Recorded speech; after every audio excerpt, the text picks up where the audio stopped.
Hi jazz blues fans all over the world, Sandra Sherman here. Greetings from Austria. In this guitar lesson I'm going to be teaching you the comping chords for jazz blues in F. I prepared two choruses for you. The first one is pretty standard and the second one features more sophisticated chord voicings and a more syncopated rhythm. I'm going to show you everything note for note, slow and easy, and there's also a slow tempo version towards the end of this lesson. Of course, I also made tabs and backing tracks which can be downloaded from one of the links down below in the description box. Just click the more info and it unfolds and you see the links. All right, let's get bluesy.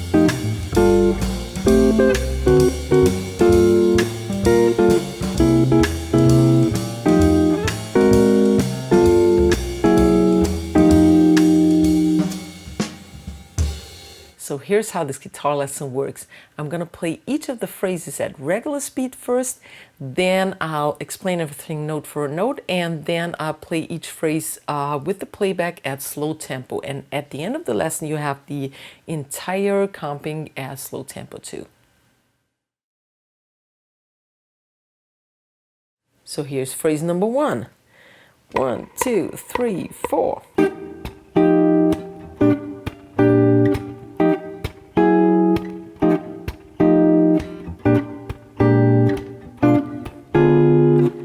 All right, blues in F, we start with an F9 chord.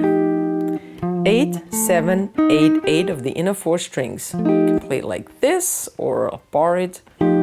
Okay, and we play a regular standard jazz rhythm. I have a video on that to jazz comping rhythms.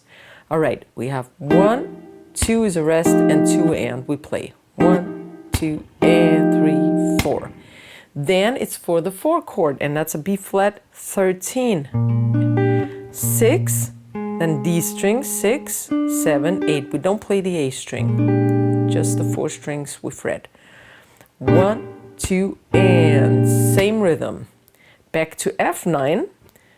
1, 2, and on a 2 and I go up to F sharp 9. And that's a thing we do a lot. And it doesn't interfere with the bass player. If the bass player keeps on the F, it doesn't really matter. He plays walking bass anyway, and we go back to the F9 now.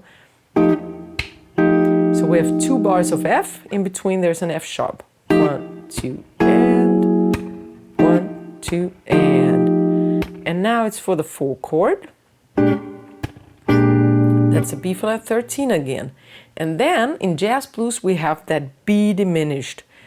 Half tone above the 4 chord is the B, and we have a diminished chord. That's 7, then 6 of the D, 7 G, and 6 of the B by barring. Right? And since diminished chords repeat themselves all the 3 frets up or down the fretboard, we move up 3 and it remains the same chord. It's still a B diminished, or you can call it D diminished. Every note can be the root. All right, and this was our first phrase, and now let's listen to it with the playback at slow tempo.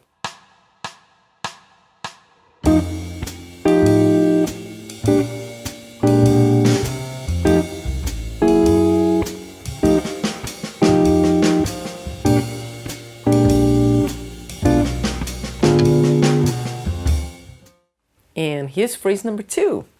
1, 2, 3, 4.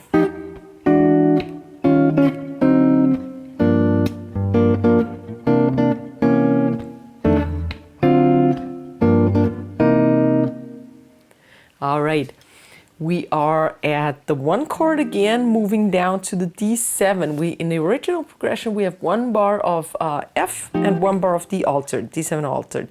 So what we can do is, independent from the bass, we can substitute and connect the F to the D by these 2 chromatic tones, and we play chords in there. So F9, 8, 7, 8, 8, we had before, moves down to E9, moves down to E flat 9, and then moves down, but we need an altered chord now, so we have a D7 flat 9, 5, 4, 5, 4 of the inner 4 strings.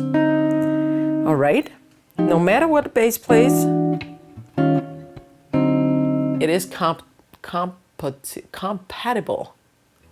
Difficult. All right. Then we have a 2-5-1 cadence in that blues, and the 2 chord of the F major scale is G minus 7. Here we are, 3, then 3, 3, 3 of D, G, and B strings.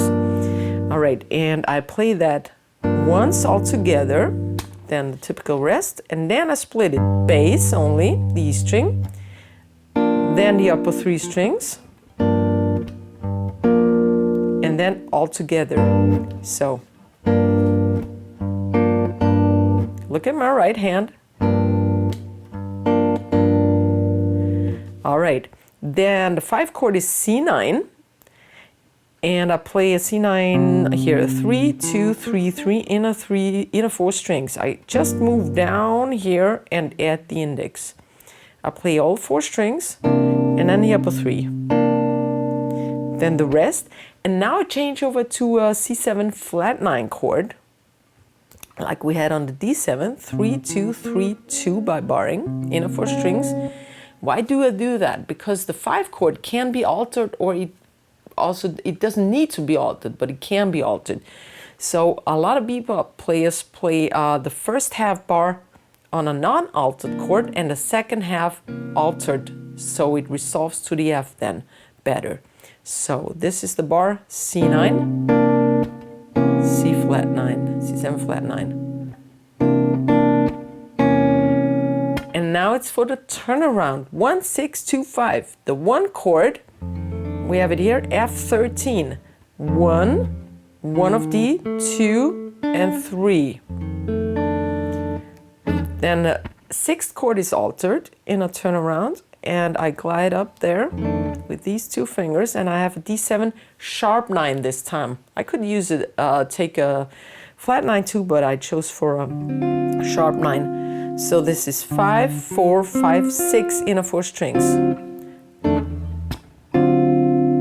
Then the 2, we already know that the 2 in an F scale is G minor. So 3, 3, 3, 3. And then the upper 3 strings. So, and now the 5, this time I alter it immediately, and I chose the sharp 9 chord, C7 sharp 9. 3, 2, 3, 4 inner 4 strings. So G minor. And that was it. And now it's at slow tempo with the playback.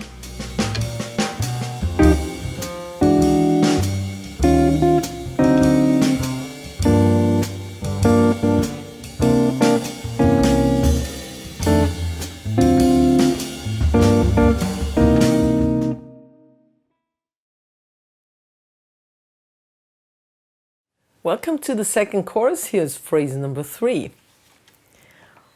1, 2, 3, 4.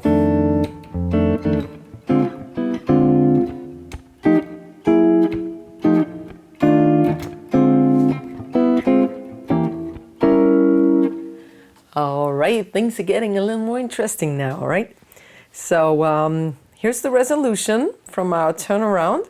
And we go to F13, 1, 1, 2, 3. We know it already. On the 4 and, I added a little more syncopation here now. 1, 2, 3, 4, and 1, 2. Then the bass. Then the upper 3 strings. And then everything. 3, 4. Then B flat. And I don't choose this one. I go up here to a rootless voicing. Here would be the B flat, and I start from its third. So this is the 5, 6, 5, and 6 of the inner 4 strings, and it's B flat 9 voicing without the root. And I go. That's kind of big band sound, right? Da da da da. I play that once, then I have a little ghost note on the bass. This is achieved by touch your A string ever so slightly. Then I go down to A9 and back up to B flat 9. 1 and 2 and 3, 4. And now I go back to my F9 chord, but I play it at the 1 and. This gives me a nice break kind of sound. 1 is a rest, 1 and F9, 8, 7, 8, 8, you know it already. 1 and F sharp 9, back to F9, and now to F13. That's a new chord, a new voicing. Here's the root F. And it's an inversion. It starts with the 7th in bass, so it's a third inversion. 6, 7, 7, 6, F13, and the root is actually on top. So that entire F thing, 3, 4, 1, and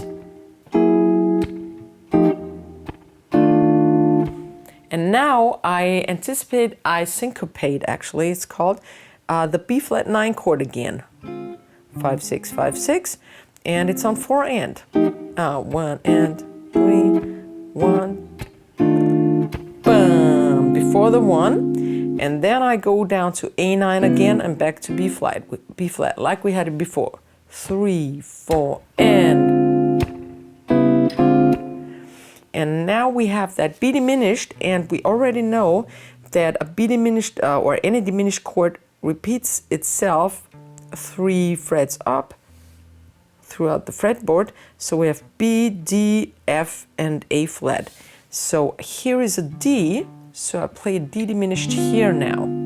That's the same thing as that B diminished, right? Just sounds a little different.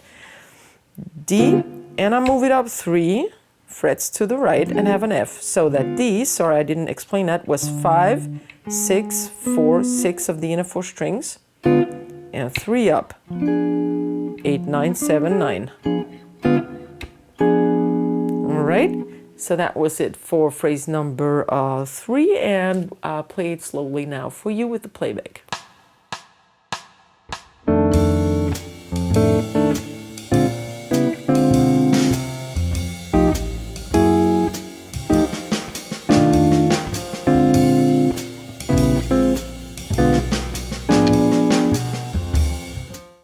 And here is the last phrase. This is phrase number 4. 3, 4, 1.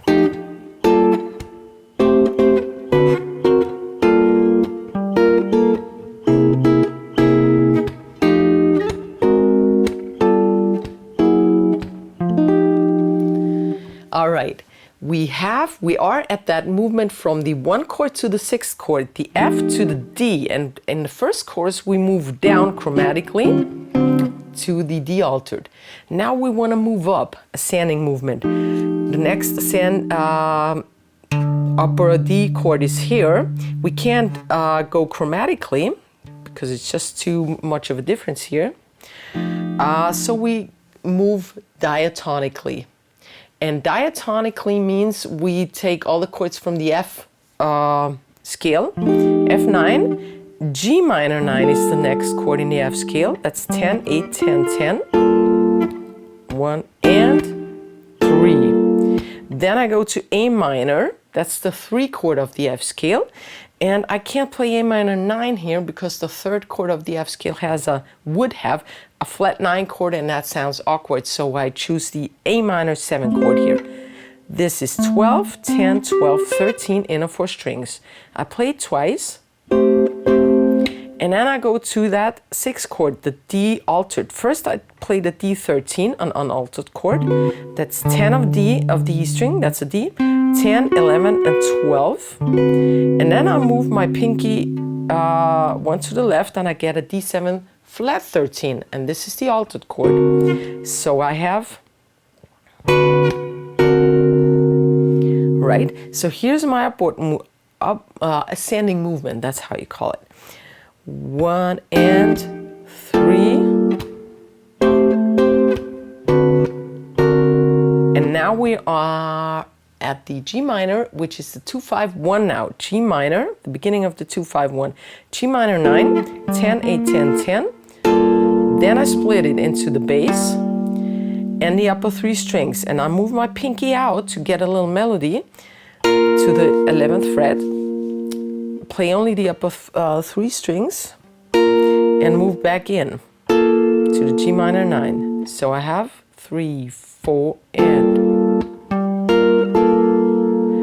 then the 5 chord is the C altered. I move down to the left, 8, 8, 9, 9, C7, flat 13, or sharp 5.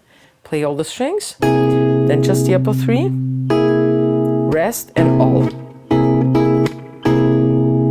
Right? Then it's for the turnaround. F, D altered, G minor 9, C altered. But this time, I tritone substituted. I use tritone substitutes, and I'll show you how this works. This is really very nice. From F, I move up 3 to the right, and I get an A flat 9. And this is the chord that substitutes for the D altered. Why is this? If I take a D altered, which was the original chord, and instead of the root, I play a tritone, I get an A flat 9. Cool, huh? Just move up 3 frets. 11, 10, 11, 11. Now the next chord in the turnaround would be a G minor something, 7 or 9.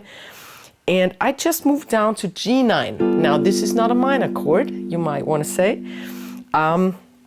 It isn't, but in blues, particularly in blues, but everywhere in jazz, you can substitute dominant chords whenever you want to.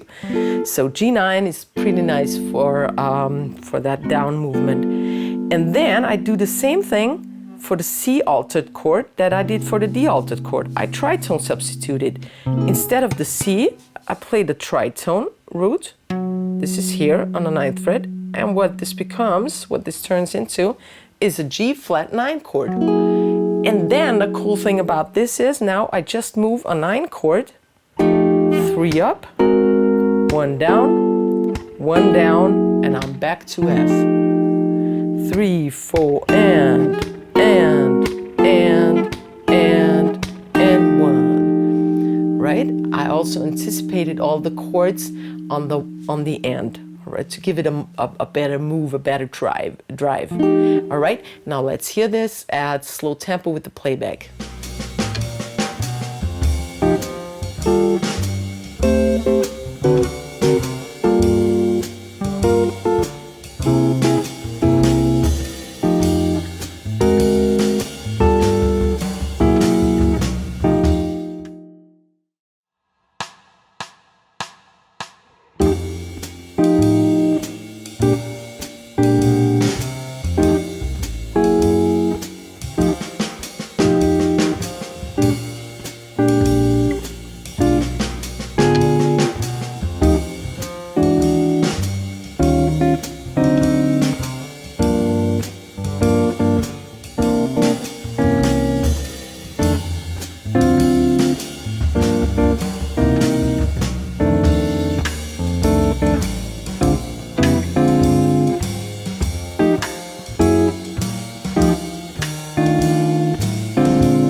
Yay, that was fun. If you enjoyed learning the jazz blues chords in F as much as I enjoyed teaching you, then please give me a thumbs up. Don't forget to hit that little bell notification so you never miss out on a new video of mine. And subscribe to my channel. I see you next week. Servus, Baba.